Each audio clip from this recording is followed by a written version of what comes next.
Bert, Bert, Bert, Bert! Get him, yeah! Ron Babe was right. Ron Babe was right.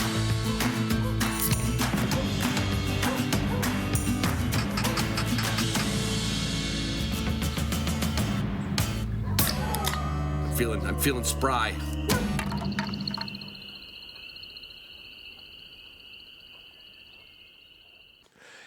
Hey everybody, it's Ron Bain with the Hunting Dog Podcast. It is the 26th of December. I'm sitting in the kennel, as always, on a Sunday recording this interview. It just happens to be the Sunday after Christmas.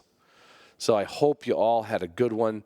I always think of the holidays, it's like that gauntlet you run from just before Thanksgiving and then right up till Christmas.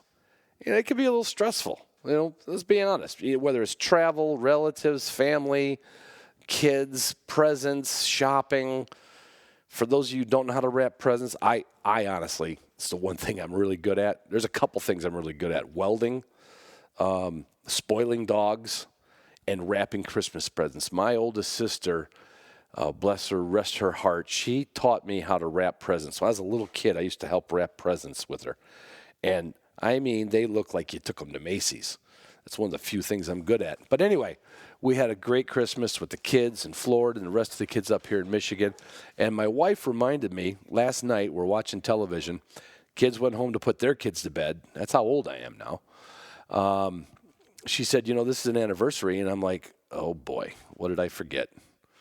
Is this the anniversary of when I proposed? Is this the anniversary of when I know it was none of the kids' birthday. I said, well, what? She goes, this is the 7th anniversary of the day that you sat down with me just like this after the kids went home 7 years ago, before they had kids, and said, honey, I know we just got done opening presents this morning, but I need to get some recording equipment, some microphones.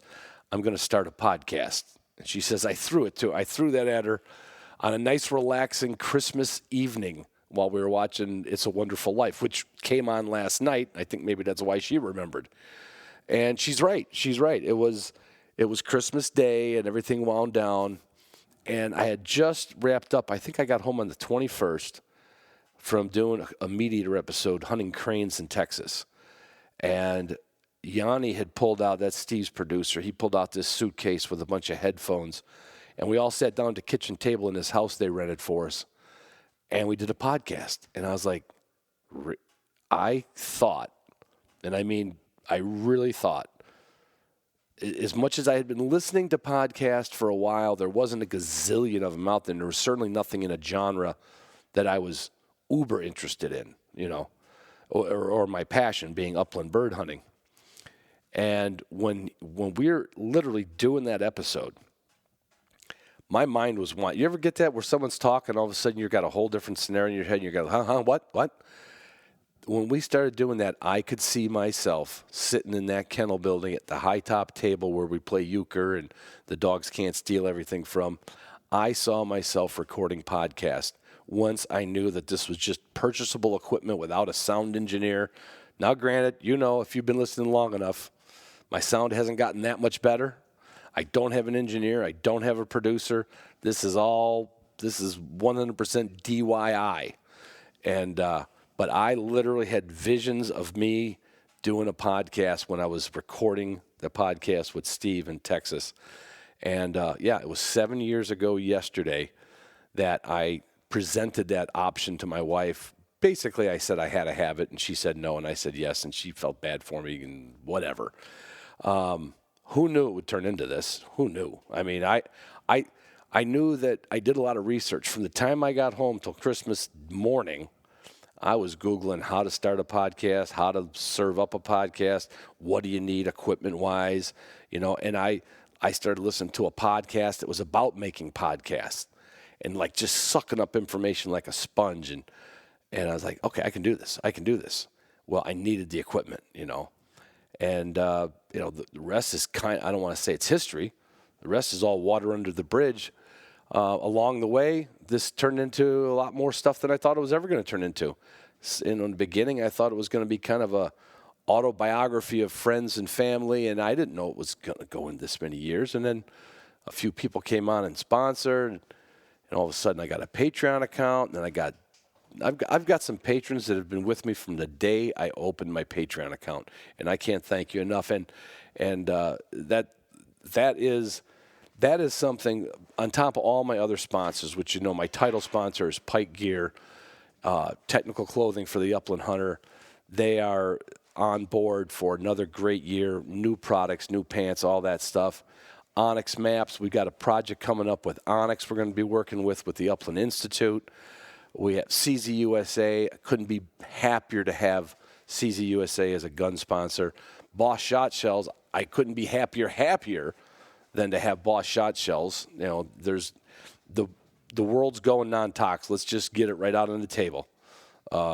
It's the way it's going to be. If we might not lose hunting privileges, but things are going to change, and that's one of them. I mean, you know, they got rid of leaded gas back in the day, and they got you to quit smoking within 25 feet of a building back in the day, and they're going to get rid of lead shot in the field. I guarantee it. They've done it in states, and they've done it in areas, and we know waterfowl. We know all that. So, you know what? Get ahead of the curve. Get some Boss Shot Shells. Once you do finally connect with something, go to Walton's. They've got everything but the meat, and I mean they've got everything but the meat. They are literally an industrial kitchen supply company who just happens to love hunters. Get their magazine, and when you get their magazine, their catalog, check off on there on the page. How did you hear about it? Oh, I heard about it from Ron on the Hunting Dog Podcast. And that, you know, then next year they're going to say, yes, Ron, we love you. Here's some more sponsorship. And yeah, that's how it works. It's the same thing with Purina. If you haven't fed your dogs Purina, that's probably because you started in some part of the country where you couldn't find it. I would find no other reason in the world why you didn't feed it. It's entirely up to you. Do you want to be in the 91% or you want to be in the 9%? Doesn't matter to me. You put your dog in a gunner kennel, you want it in the safest kennel. You want to put the Purina dog food in a food crate. You know, nothing here.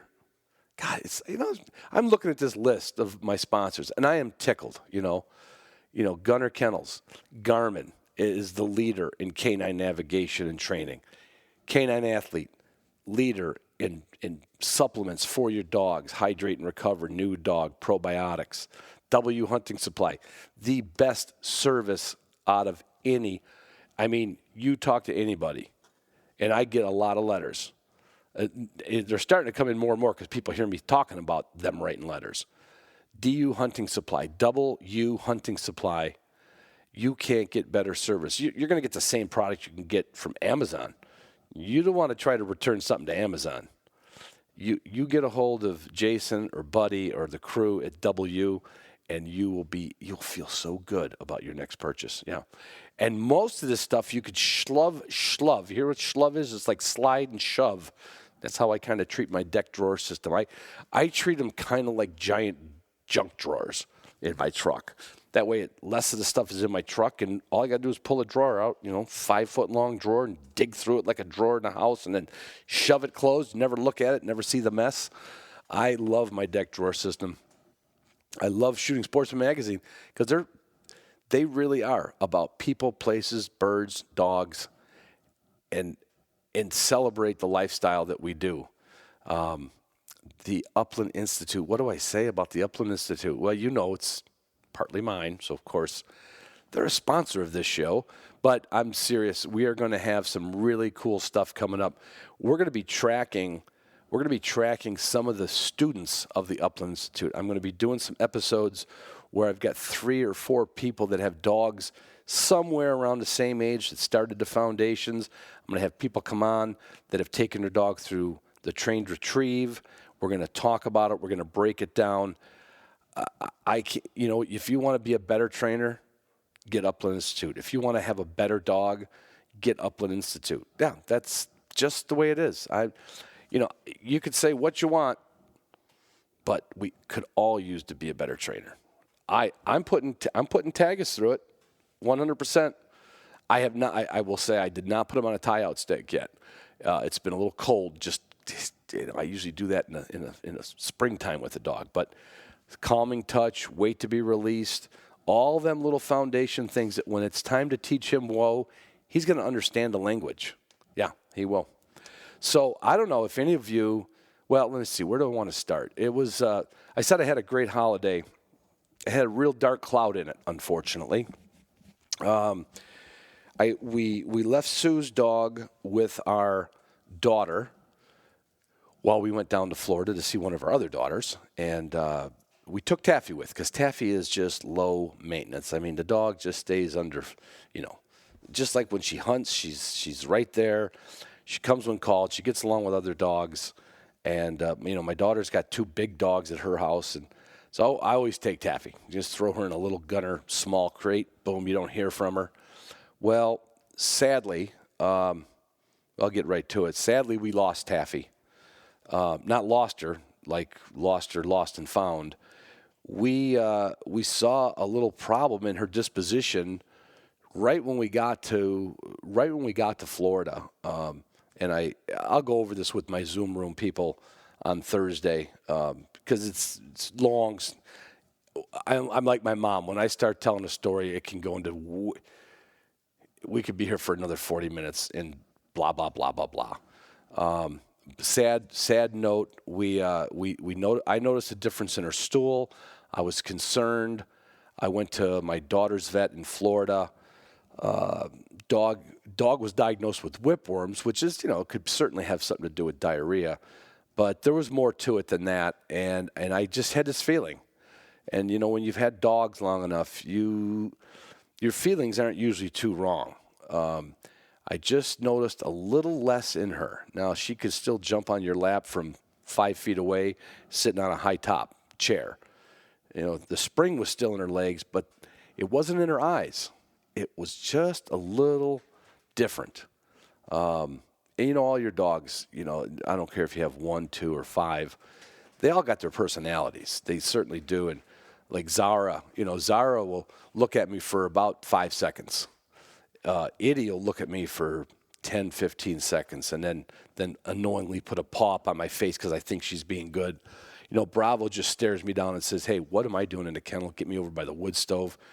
And Taffy has, as so many cockers do, just this melts you in the look, bright eye that's ready for anything, which is mostly just sitting in a dog's life. It's not, you don't hunt our dogs the entire year. Certainly I don't. We spent a lot of downtime together, and I had this sick feeling. I really did. And I said, "It's not good." And my wife's like, "What? She'll be fine." I said, we took her to the vet. On an examination, it caused them to want to do an X-ray. The X-ray showed a large mass, and we elected to do some surgery. Not in that, I'm not giving it to you in the exact order. Bottom line is, my poor little Taffy girl is, I don't really believe in the Rainbow Bridge except when a dog dies. So I'm kind of picturing her up there with all the rest of the pack. I just had that episode about all the dogs I've owned. Her name will be on the plaque for sure. It's the youngest dog I've ever lost. I'm pretty sure. Yeah. I mean, maybe the two, maybe Oscar and Katie were about the same age, but that was a poisoning thing. You guys remember that back in that was going on 4 or 5 years ago. That was a whole different thing. And this is the first dog that I've lost to cancer at a very young age. And it took the wind out of my sails, but it didn't capsize the boat, if that makes any sense to you. In fact, I was on the phone as of this morning talking to somebody about litter coming up. I'm kind of impetuous that way. A lot of people I know, in fact, when I used to breed quite a few litters of Broncos, about one a year, I think, for about 8 years, or somewhere around there. A lot of people would write me they lost their dog and they're just getting around to thinking they have to have another one. I mean, I was just getting to thinking around. I've got Tagus, my new pointing dog, which is, going to be with me most of the time, but spend time with the other co-owners, doing dog shows, doing high-level testing with Jeff Jalbert out at Top Shelf. So, it's my dog, but it's he's kind of like he's kind of like prodigy is not the right word, but there's already a plan laid out for him. There may be a hunting season where I don't get to hunt with Tagus. Okay, he's going to be with me more than anybody else, but he's a co-owned dog. That's how we set this one up. With Taffy, I was also literally ready to find my next Cocker Spaniel. I said, if I like one of these sitting on my lap, I'm going to love having two of them sit on my lap. And, so that was what happened. We went down there and got a bad diagnosis. She hung in there. She hung in there until till we got home. And then we went to the vet for a little exploratory stuff, and sure enough, everything went the way I had that gut feeling. You just sometimes and here's to a hell of a sweet little dog that got me in love with flushing dogs, got me in love with smaller dogs, got me in love with just opened my horizons in the dog world. I'm never going to be a one breed, never have been a one breed guy. You remember the episode I talked about. I've had quite a few different breeds of dogs, and I'll find one that I love in all of them. But there'll always be a little spot for that first Cocker Spaniel, just like my first German Shorthair Queenie. She wasn't my first, but she was the first one I would consider a good hunting dog. So there'll always be a spot. I remember the vet tech asking me if I wanted a paw print, and I guess that's something they do now.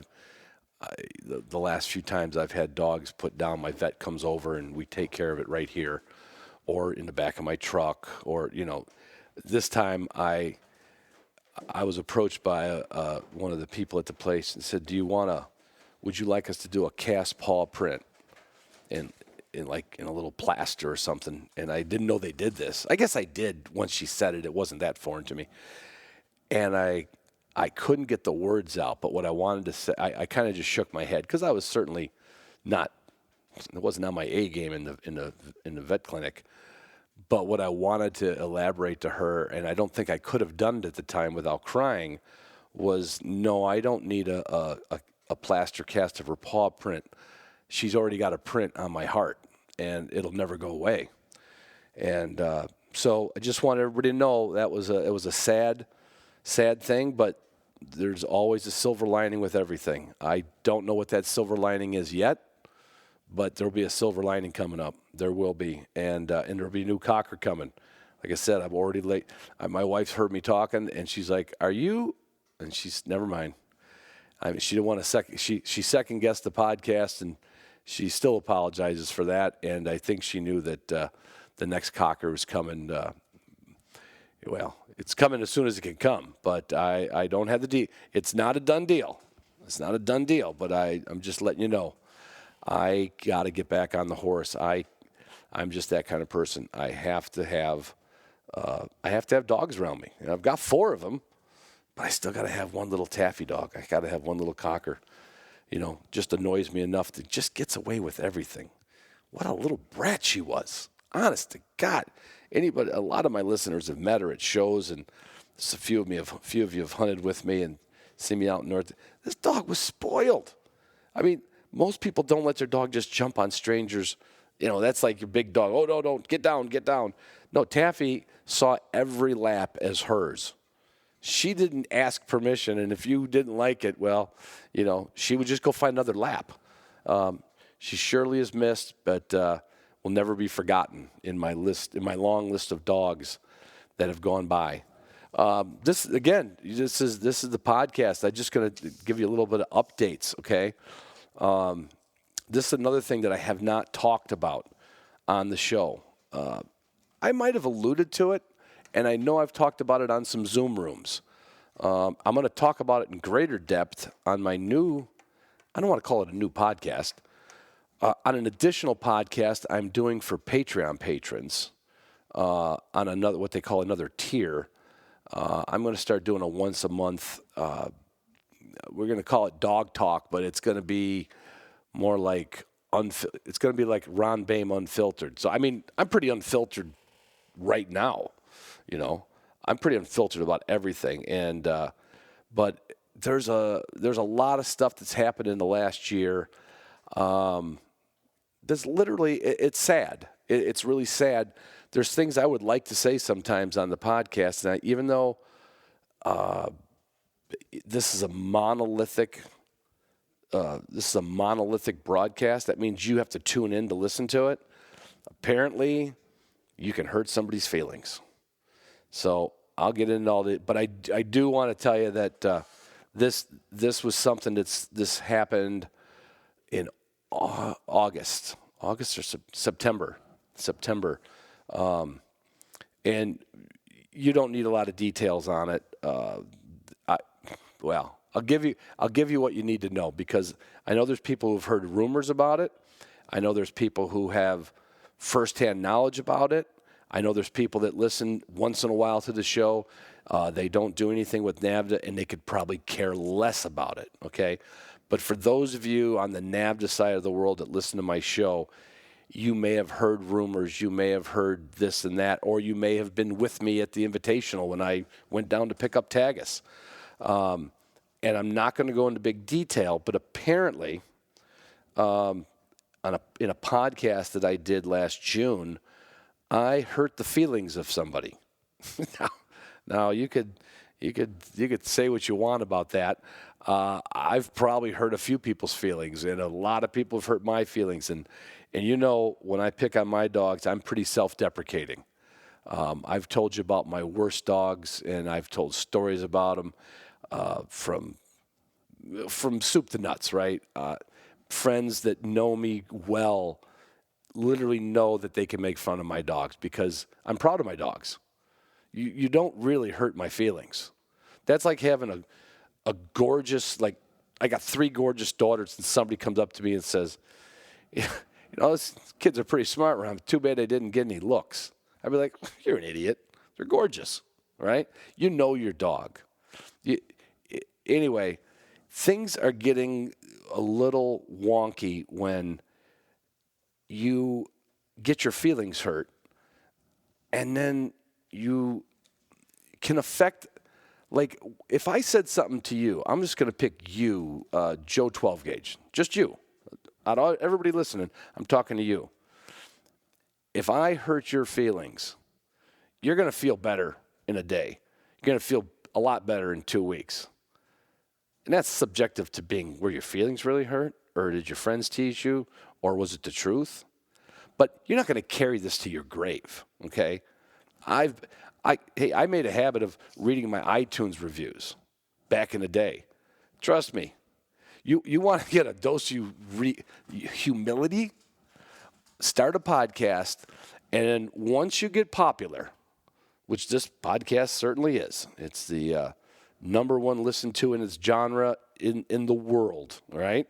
When it comes to Upland and dogs. And partly because it's the oldest one. And I welcome all the new ones. In fact, there was a new one I was listening to. What was it, this morning? I'm always looking for new ones. What was it? What the hell was the name of that damn thing? I'll figure it out. I think I'm going to do some podcast reviews in the new year on the new show, too. Anyway, apparently I hurt this person's feelings. This person wrote a letter to the parent organization of NAVDA, which is I am a life member of, and was formerly a judge for. In fact, a senior judge after time. And myself and my fellow judge, Jeff Jalbert, we were called to a meeting, and very quickly from letter to meeting to resolve, we were let go as being NAVDA judges because we did something that somebody didn't like. I won't go into detail. There'll be details in the new year. There'll be certainly be details in the new show called Dog Talk, because what I don't like, I don't mind the decision. Does that make sense? That's their decision, okay? If they felt that was the right thing to do, then and that's why they did it. And if they in their heart they're like, that is something. That's something we have to nip it in the bud, just like Barney Fife used to say, nip it, nip it, nip it, okay? Personally, I think they made the wrong decision. Okay? But it's their decision. I'm still a member in good standing in NAVDA. I've got a puppy that I'm going to run in the spring in the test. I'm going to get involved with other dog organizations. I'm going to expand my horizons. That's fine. But I'm just letting people know that I wanted, my New Year's episode is not going to be about all this stuff. So I'm kind of I'm airing a little laundry, giving you a few updates. This is kind of like my end of the year show, so to speak. So yeah, we had a lot of fun recording a podcast in June. It was called, what was it called? Judging from North Dakota, I think was the name of the episode. And we started talking about some of the dogs we saw, and we were drinking some beer and having a good time at the kitchen table, just like podcasts were meant to be. And we hurt someone's feelings. So, my apologies for hurting your feelings. I wrote apologies to this person, which didn't grate on me. I thought, okay, I've never had in 7 years, I've never had anybody write me and tell me that I hurt their feelings. I've told you before, I've had nasty, go to iTunes and look at my ratings and reviews. Look at the 1-star ratings. Now I still have a 5-star overall rating. Big deal, right? Most podcasters do. Hell, I think Scott Linden's got a 4.5. A 5-star rating is not a big deal. But to get to a 5-star rating, and you've been around long enough, believe me, you get some criticisms. You get criticisms when you put yourself out there. And when you put yourself out in any public venue, whether it's going to a test or, going to a stand-up comic or whatever you're doing, once you put yourself out there in the public, there's going to be times when you're embarrassed. And then there's going to be times when people say shit about you that is absolutely, absolutely untrue, and there is nothing whatsoever you can do about it. And in this case, there's nothing I could do about it. Basically nothing I can do about it. Nothing at the moment that I can do about it. But this is water under the bridge. This happened September when Jeff and I were let go as being NAVDA judges. Now, we'll see what the new year brings in the year after that and where I go and what I do. But I did want to get that out there, that had just came down last September. And one of the other reasons I got a call from somebody the other day. It was a test secretary. And what a test secretary is, the unlucky person at a NAVDA chapter who says, "Oh yeah, I'll volunteer and I'll start making the calls to the judging group, and I'll get the motel set up and I'll get the meal set up." And it's a tough job. Being a secretary at a NAVDA chapter is tough. And I had a test secretary call me up and literally say, "Hey Ron, are you going to be able to judge next year?" And I said, "No, didn't you hear?" He goes, "Yeah, I heard they let you go." I said, "Well, why are you asking me?" He says, "Well, that's just for the year, isn't it?" And I said, no, it's not the way I read the email. It did not say you were removed from being a judge for the remaining 6 months of the year. It was like, you do not pass go, do not collect $200 and go directly to jail. And he was shocked, and he said, and I said, look, let's not, history's history. There's life after. And a good friend of mine told me that. He says, "Ron, come on, there's life after being a NAVDA judge." I said, "There's always been life before and after being a NAVDA judge." But I just wanted to clear that out there, for not to raise a bunch of eyes and ears or anything at the moment.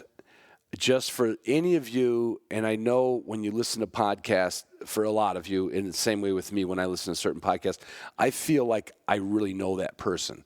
And I get that feeling from, first of all my patrons. I feel like they're sponsoring this show because they kind of feel like, God, I like his guest. I like his, whatever my style is,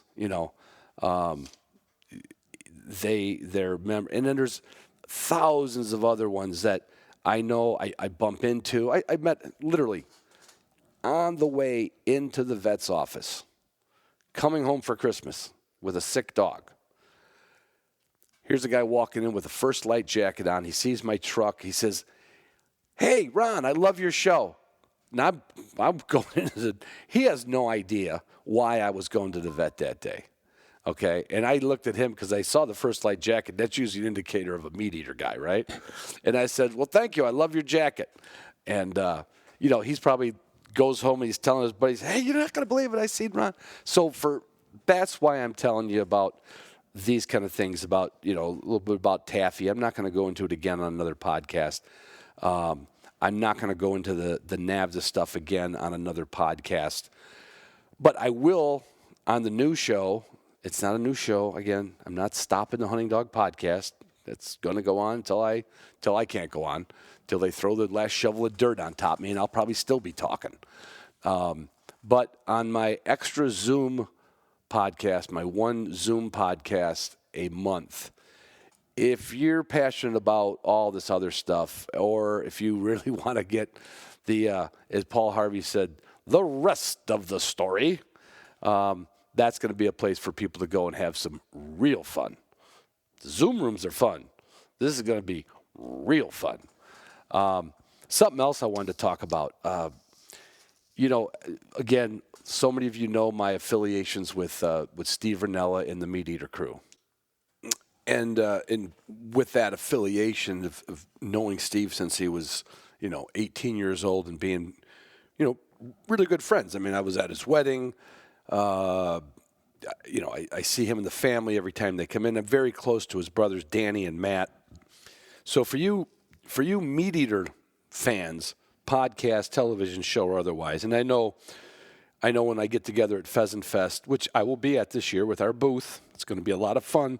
Mark that on your calendar. What is it, March 11th, 12th, and 13th in Omaha, Nebraska? Yeah, that's going to be a hoot, man. Anyway, my affiliation with that. So I am, again, not on the road listening to podcasts like I used to be, but I'm a pretty devout fan, and sometimes just because I know the cast of characters, being Steve and Yanni. I've spent time up in Alaska with Cal and Yanni on shoots, and his producers and his camera guys. Some of them old ones, Dirt Myth and I, we talk once a year on the phone about shit and catch up. So I feel I feel like I'm a little bit of part of the family in a little way, right? So I'm a devout listener, and if you are a devout listener to the Meat Eater podcast, you probably already know this, but his brother Matt, pretty outspoken about the R3 movement, about crowding. Now Matt's talking mostly about Montana and elk hunting, and again, that's not us, my listeners. I mean, I know some of you elk hunt, I know some of you deer hunt. But, he's coming at it from one perspective. And anyway, the episode that he just did that they aired last Monday, you want to talk about a real podcast. You listen to the last, maybe hour, whenever it's him and Matt. I've known these guys for, what is it? 30 years? 30, yeah, I don't even think the twins were born, but not Jesse.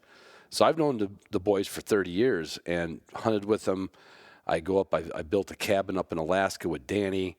We're very tight. And a friend of mine thought that this episode was kind of staged, that they did this for ratings, so to speak. And I was like, no, you don't know. You don't know the kids like I do. But if you hadn't listened to it yet, and if you have, which I'm assuming a lot of you have, Matt Ranella is going to be on my podcast in February, and we're going to do two versions of that podcast. We're going to do the regular Hunting Dog podcast, and we're going to do an episode of Dog Talk. And you want to talk about someone who is a hoot to hang out with and talk about anything in the world. His brother Matt. So he's going to be on in February. I am looking forward to that.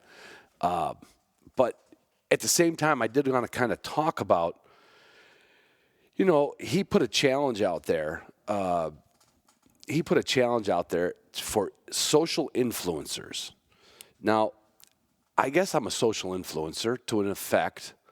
I don't know that my Instagram account was not built to become a social influencer. My Instagram account was built to supplement, complement, and advertise my podcast.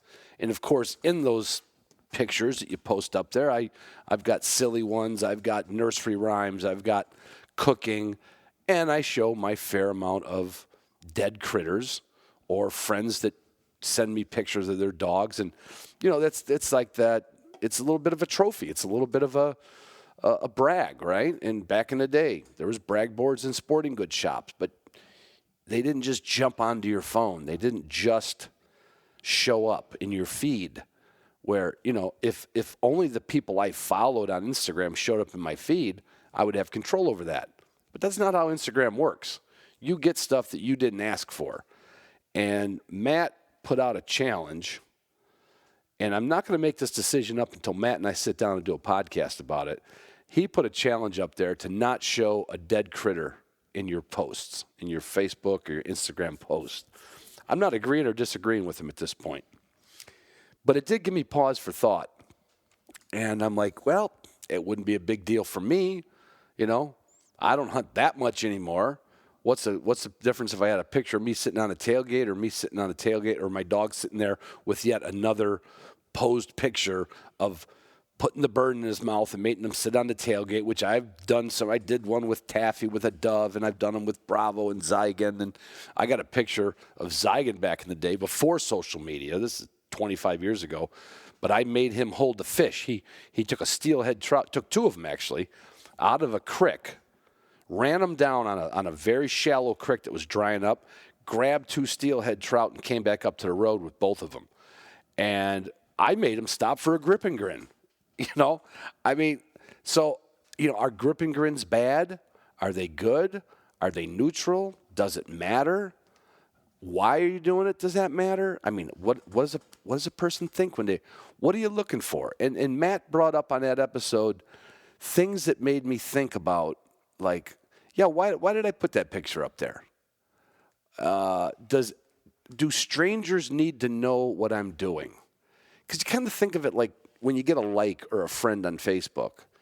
It's like, well, they're a friend of mine. No, they're not a friend of yours. Just, they don't know you. They don't know you. They know of you.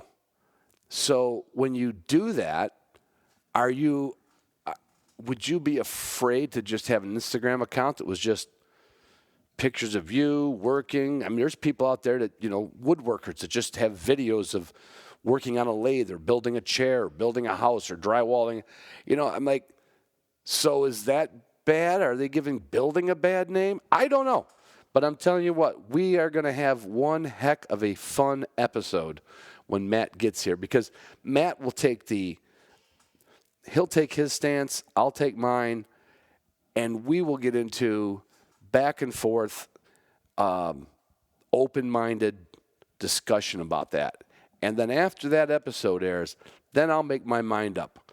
Is my social media account going to change? Because certainly I still have my platform of the podcast. I don't have more. I don't know. I don't know that I have more listeners because of my podcast. I don't know that. I've seen numbers go up and down. They certainly don't track along with my likes on Instagram, right? I mean, the graphs don't match up to that. So, I don't know. We're going to find out, but look forward to that coming up in February. The other thing you look forward to, I mentioned it briefly while I was ranting on, was Pheasantfest. Now, that is something, well, obviously last year it was not held because of the COVID restrictions. We hope nothing changes this year for it. It's in Omaha. It's March 11th, 12th, and 13th. Pheasants Forever, Quail Forever gives me a booth. We're going to be there with a couple of our sponsors and other sponsors nearby.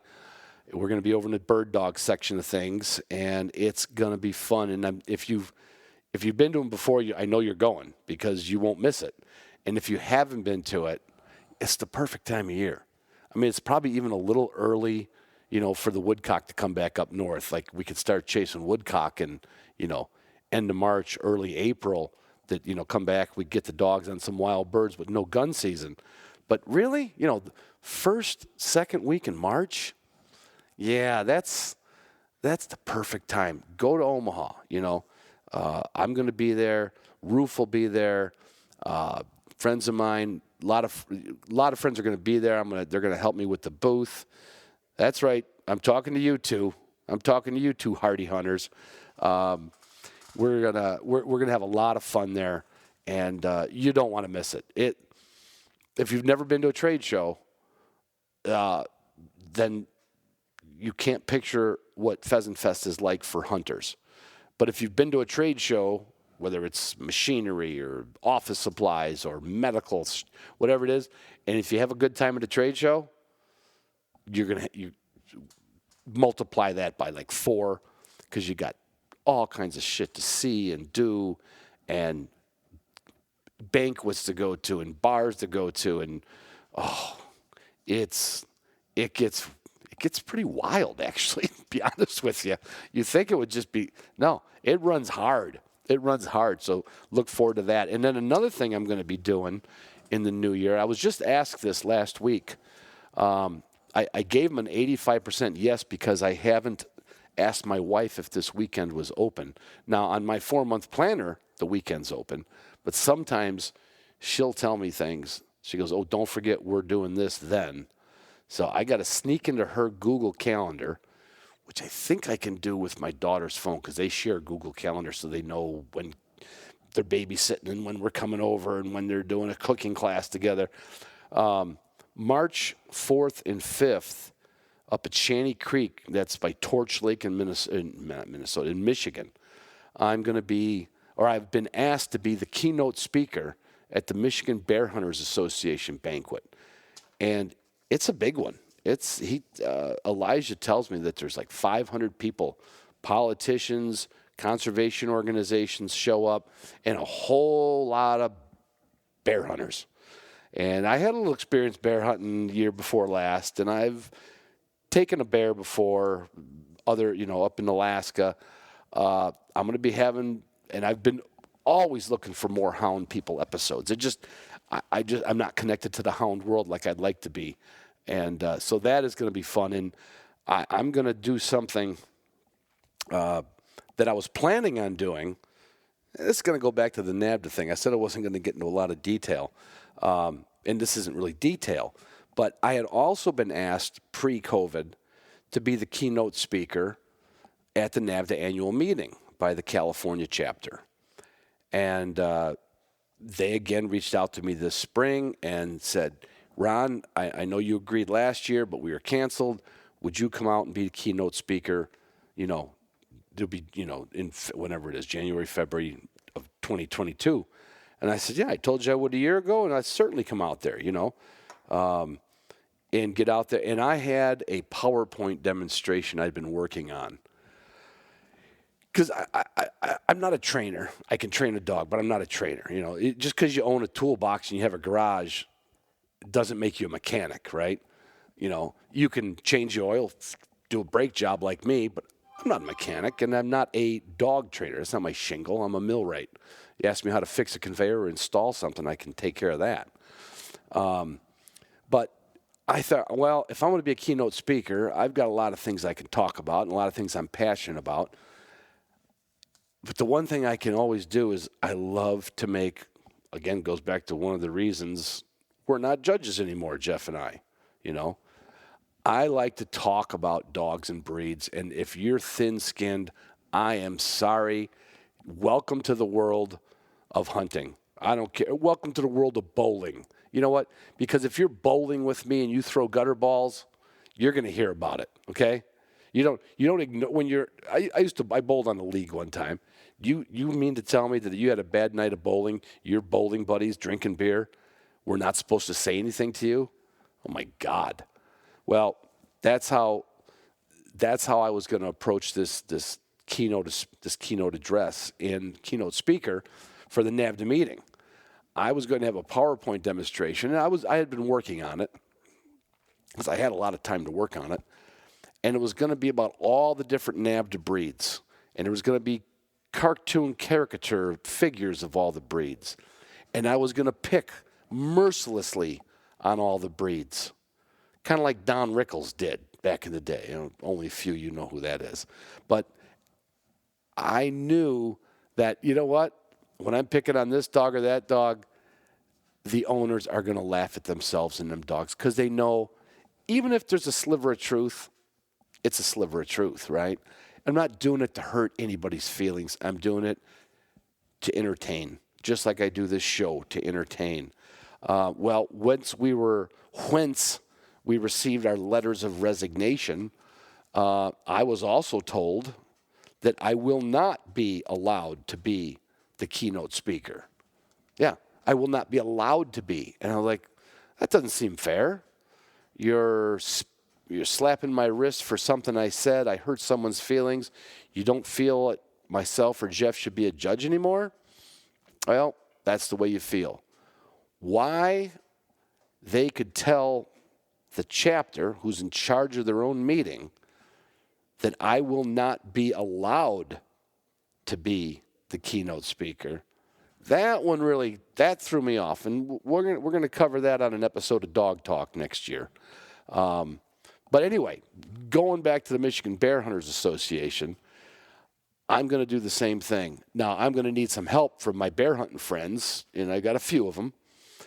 But I am going to literally, you know what a roast is. Back in the day, they'd have somebody get an award, and then everybody just picks on them mercilessly. If you know what I'm talking about, if you're that young that you don't know what a roast is, look up some of the old roast, the Friars Club roasts back in the day. And you talk about thin-skinned. If you had thin skin, you weren't going up to that podium, or you weren't going to sit there and let them roast you because you're going to get your feelings hurt. So we are going to have a Michigan Bear Hunting Association keynote address, and I am going to roast bear hunters and their dogs. I'm going to roast them with a lot of love, okay? So that's going to be fun. I've got a new project I'm working on with Matt, my editor and website guru. In fact, we got a meeting tomorrow about stuff we're going to be doing for 2022. That one I'm just teasing out there. Yeah, it's going to be a great year. I hope if anybody, and I don't mean this, you don't have to be it. I get these questions and I get emails. They don't have to be a Patreon patron. They don't have to be a longtime listener. They don't have to be a member of the Upland Institute, okay? I think to date I have answered and called anybody who needed to talk to me, anybody who's ever wrote me. Now, I'm able to do that in the last couple of years because COVID forced me into retirement. I probably couldn't say that 3 years ago when I was still schlepping tools around the country. There was a lot of work to get a hold of everybody. But always feel free to write me if you have a guest suggestion. If you have any, I will, if I can't, and I'm not good at typing, if I can't get you an answer that's like, somebody wrote me the other day, Ron, what do you think of this dog? I'm between this dog and that dog. I can write you back and say, if it were me, based on the dogs I've seen, I would get that dog. Okay, I'd get A. I wouldn't get B. I wouldn't say why B not, but I'm going to say why I would get A. And I've seen more of that dog, breed A. Don't be afraid to write me. Don't be afraid to call. Don't be afraid to reach out. I want everybody to have as much fun on their journey as I've had in my journey for 40 years and 7 solid years of doing this podcast. So I want to thank again my Patreon patrons, number one, Pike Gear, Onyx, CZ USA, Boss Shot Shells, Waltons, Purina, Gunner Kennels, Garmin, Canine Athlete, W Hunting Supply, Deck Drawer Systems, Shooting Sportsman Magazine, and I'm going to thank myself for the Upland Institute, giving me the tools to train Tagus in the upcoming year. And then he goes out to Top Shelf Kennels in North Dakota for the heavy-duty stuff. I'm not doing duck search and all that stuff. I'm too old for that shit. Plus, I'm not a judge anymore, so I don't have to pass a dog anymore. It's kind of Maybe it's karma. Who knows? All right, next week, I've got a lot of lab stuff coming up too. Got a great interview coming up. I hope it stays on schedule with a fella out in the Dakotas. We're gonna get. I'm not trying to get into the lab world. Like I'm not trying to get in your kitchen. My lab friends out there. But I find adding that to the discussion as a real bonus. You get stuck. It's one of the things I like about NAVDA over, let's say, the German breed clubs. You got one breed, so you either love or only like. You're only on team, that breed or team this breed. What I've always loved about my NAVDA experience is it's team all breeds, right? And the flushers and the pointers.